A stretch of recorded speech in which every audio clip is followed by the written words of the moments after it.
Now we're going to work on planning our Thaumatrope design before we start making it.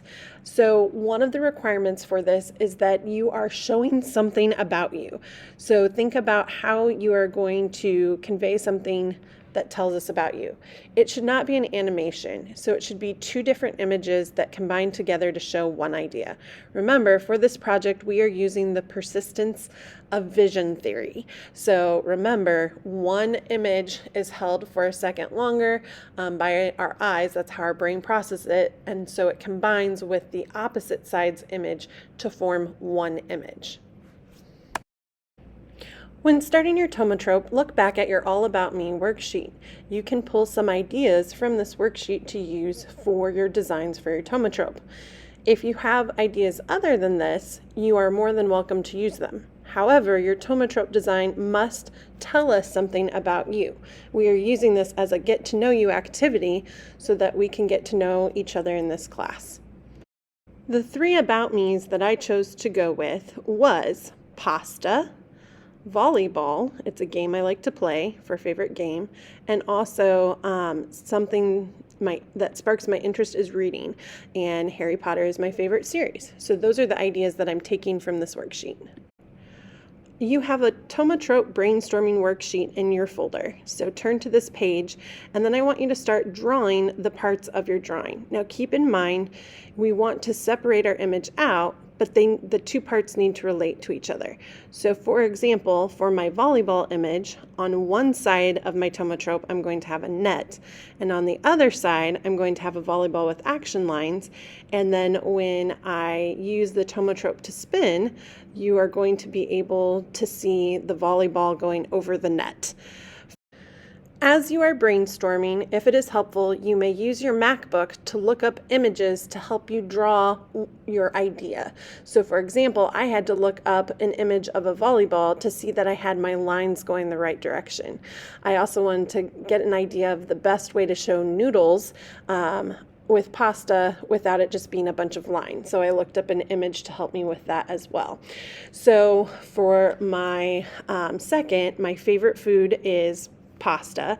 So I decided to draw a plate with spaghetti and meatballs on it, and then I decided on my next side I would have a fork with a meatball and pasta noodles, and then when the two images combine using the theory of persistence of vision, it will look like I'm scooping some of the pasta up with my fork.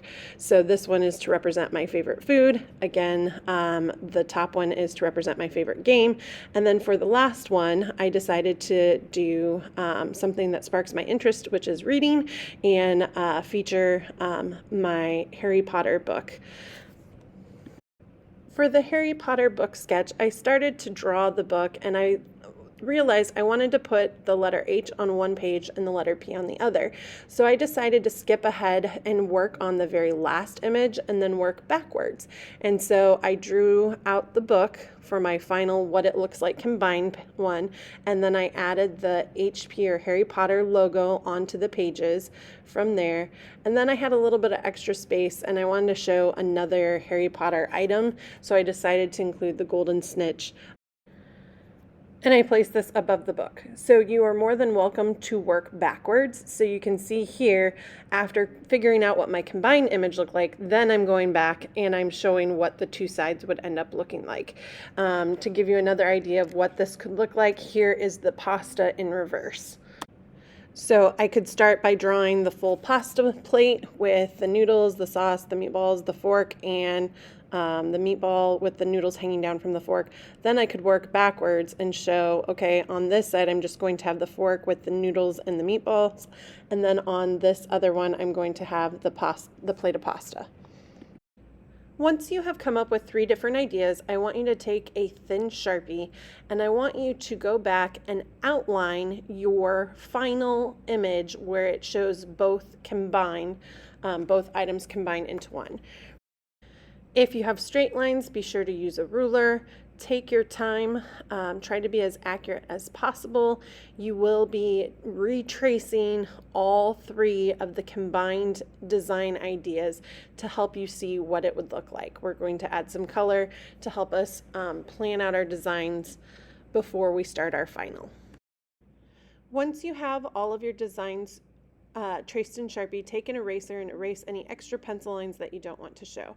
Then I want you to start thinking about what colors can help your ideas stand out. So for example, the top of the net is usually white and the lines are black. So I decided to do a blue fade for my background, so that way the net could still stand out.